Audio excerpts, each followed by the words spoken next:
Bienvenido a la mañana de Contacto Inicial, Alejandro Pegoraro de la agencia Politicom. Martín Sánchez te saluda, Ale, ¿cómo estás? Hola Martín, ¿qué tal? Buenos días para vos y la audiencia. Bueno, muchísimas gracias, Ale, por estos minutitos. Como te decía recién por interno, siempre tenemos tus palabras a través de los medios colegas también. Hacemos el resumen noticioso generalmente de todos los temas de actualidad. ¿Y cómo pinta justamente este cierre 2021, querido Alejandro?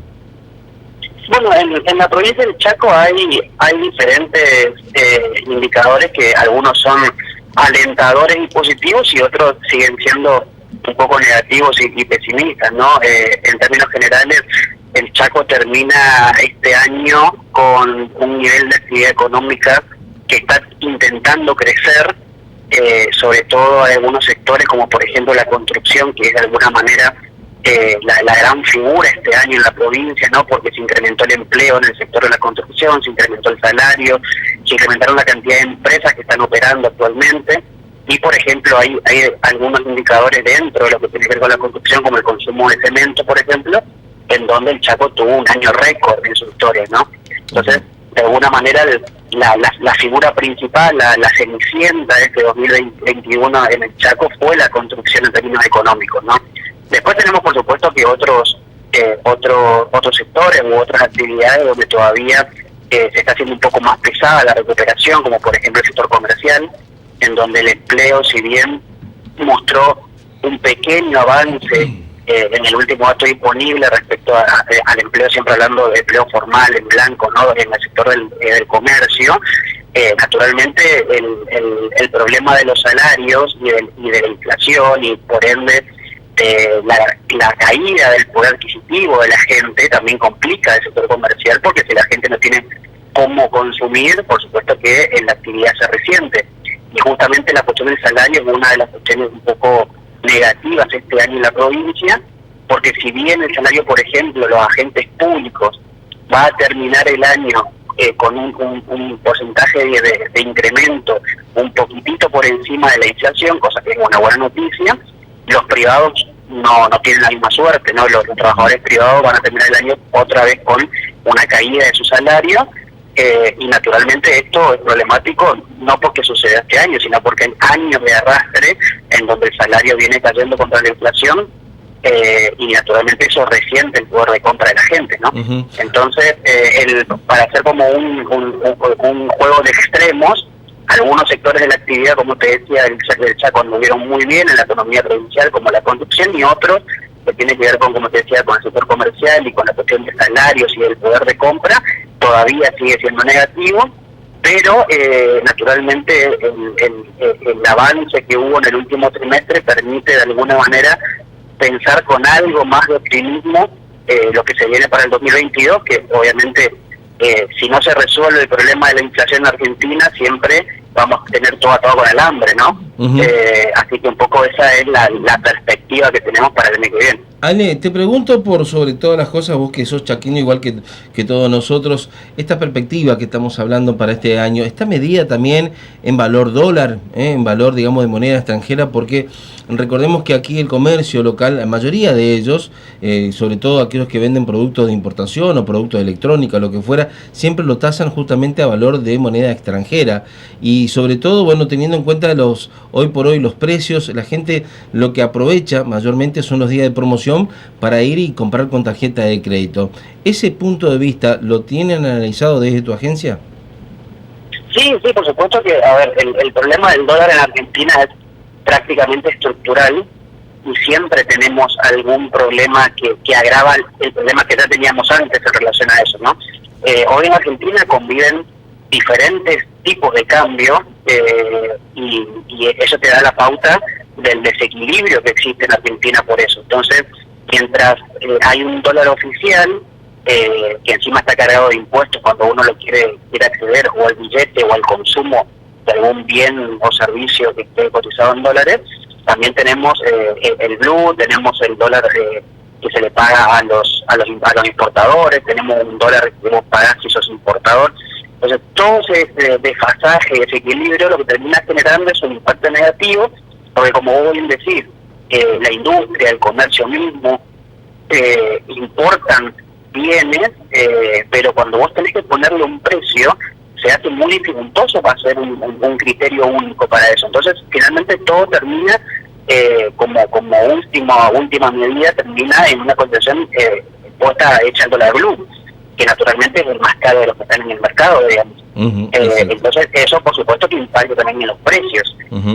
Pero es realmente complicado, pero el problema no es, el problema de fondo no es cuando el comerciante traslada ese costo que tiene del dólar de la divisa al precio. El problema es que hay tanto, como te decía, hay tantos desbarajustes en términos de a cuánto accedes al dólar, cuánto pagas si compras de afuera, cuánto te van a pagar a vos si vos vendés afuera, etcétera, que se perdió un punto de referencia.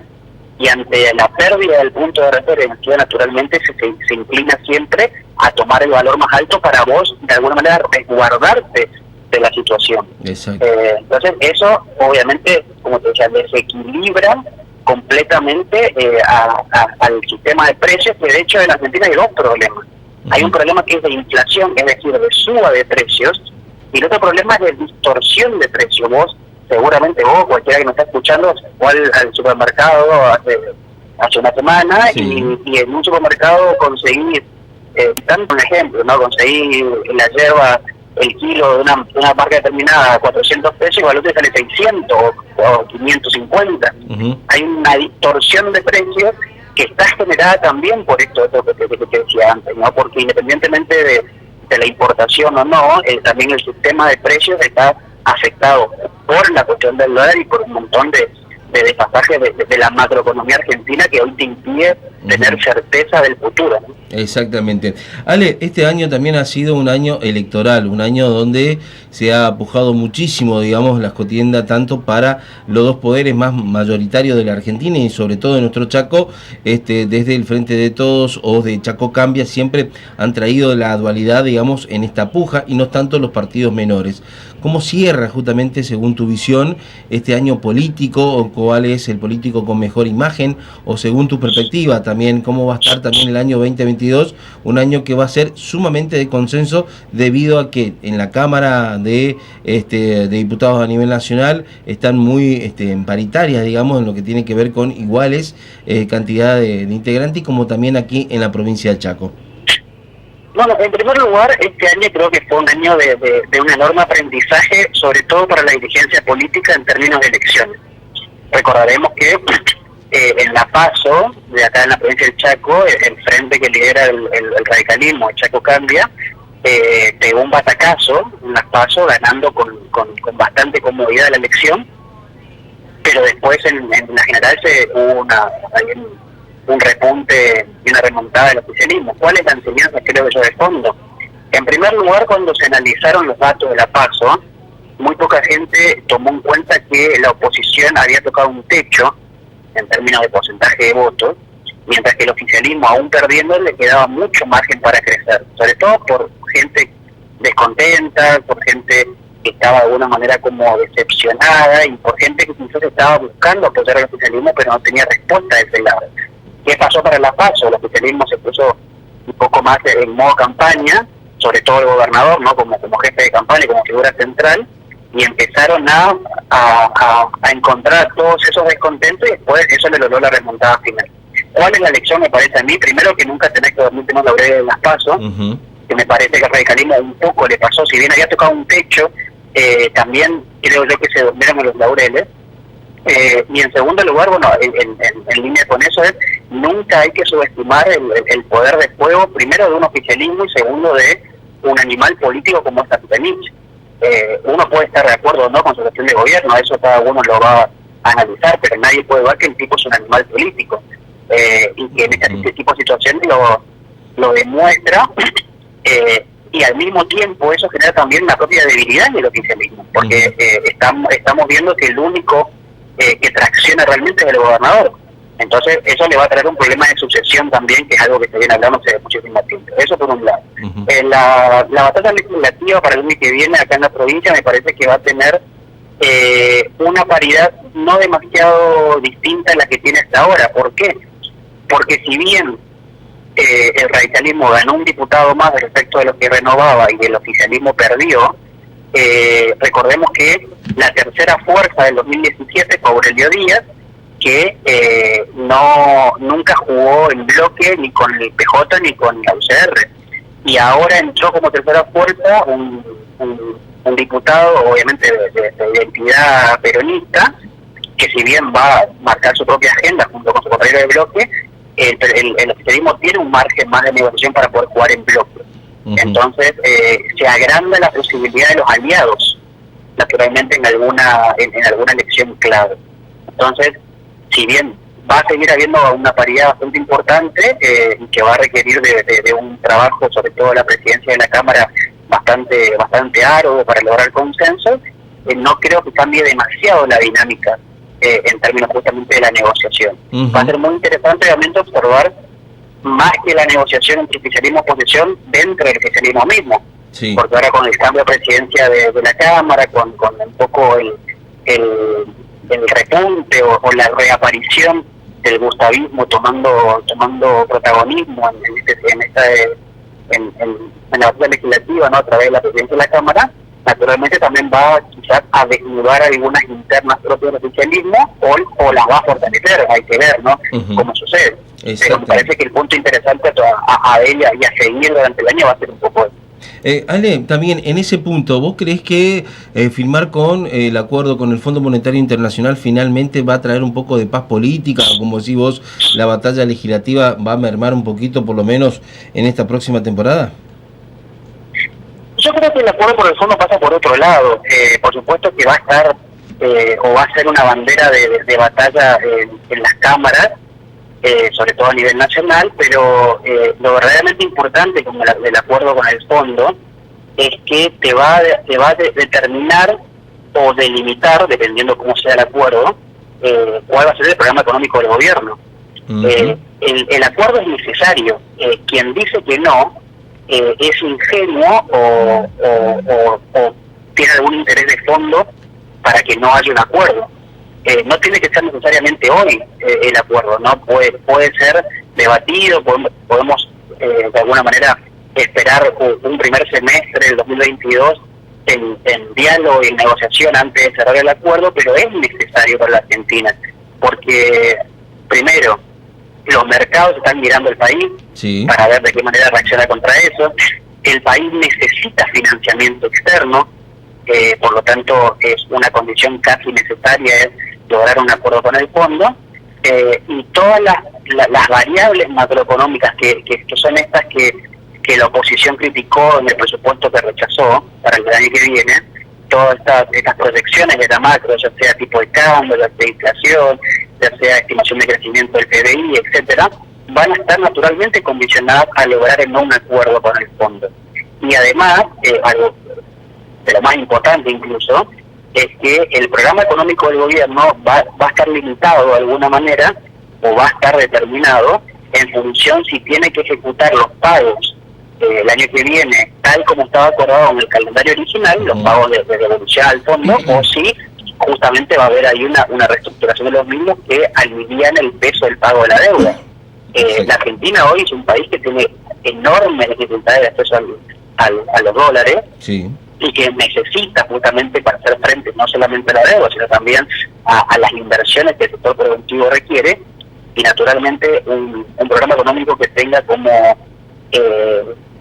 no prioridad, pero digo que no pueda bajar el volumen de pago de la deuda del FMI, va a estar mucho más limitado que un programa que contemple justamente un nivel de pago de deuda bastante menor al que estaba establecido. Exactamente. Así que un poco el programa económico va a estar delimitado por eso, naturalmente. Pero, como te decía, el acuerdo no hace falta que sea ahora, puede tardar un par de meses todavía, hay margen para discutir todavía, pero es necesario que en algún momento se acuerde para que Argentina empiece de alguna manera como a sacarse un gran problema de encima y empezar a enviar señales al mercado particularmente para poder fortalecer quizás un programa de inversiones que se necesita en el país, ya sea infraestructura, ya sea producción, ya sea el agro, la industria, etcétera, para que nos permita de alguna manera empezar a pensar en crecer realmente y ya no en recuperar lo perdido, ¿no? Exactamente. Alejandro, muchísimas gracias por este contacto, realmente ha sido muy fructífero nuestra charla, esperemos que en el año 2022 también te tengamos ya no solamente como invitado, sino también como columnista, si se puede, para hablar aunque sea cada temporada o cada semana sobre algún tema en particular, así que ojalá que se pueda cumplir. Y de paso te pediría que ya que estás en la línea, puedas saludar a nuestra audiencia de Radio Atlantis aquí en Resistencia y Radio Eclipse, que transmite también junto con nosotros y toma nuestra señal de la localidad de Basail, que están escuchando también. Basail y Resistencia están unidos por nuestro programa, ¿sí? Sí, como no, bueno, para todos, toda la audiencia, toda la gente que nos está escuchando y que te sigue a vos todos los días, ¿no?, en tu programa, ya sea aquí en Resistencia o en Basail, como mencionado, un enorme abrazo, un deseo de una noche buena en paz, cuidándonos de todo todavía, y que sea una Navidad que, sobre todo lo que más importa, no estar rodeado de afecto, rodeado de familia, rodeado de los cercanos, de lo que uno quiere. Y el año que viene, como todo inicio de año, ¿no?, ojalá los mayores deseos son de prosperidad para todos, que todas las personas que estén escuchando esto, que seguramente tienen sus batallas internas que están peleando, las puedan salir adelante, y que sea justamente un año que nos permita a todos estar mejor de lo que estamos ahora, para quienes nos consideramos que estamos bien, y para quien no está bien, con más razón todavía, que pueda tener un año de plenitud, de felicidad, y como que sean sobre todo rodeados de los cercanos y de lo que queremos, que al final del día lo que más importa es eso, ¿no? Así que un enorme abrazo para todos, para vos, Martín, también, gracias por el llamado, que tengan una muy buena noche buena, un feliz Navidad, y bueno, que el año que viene arranque con todas las pilas para que sea un gran año. Igualmente, mi querido, muchas felicidades para vos, para tu familia y para todo tu equipo, ¿sí? Muchas gracias. Hasta luego. Chau, chau.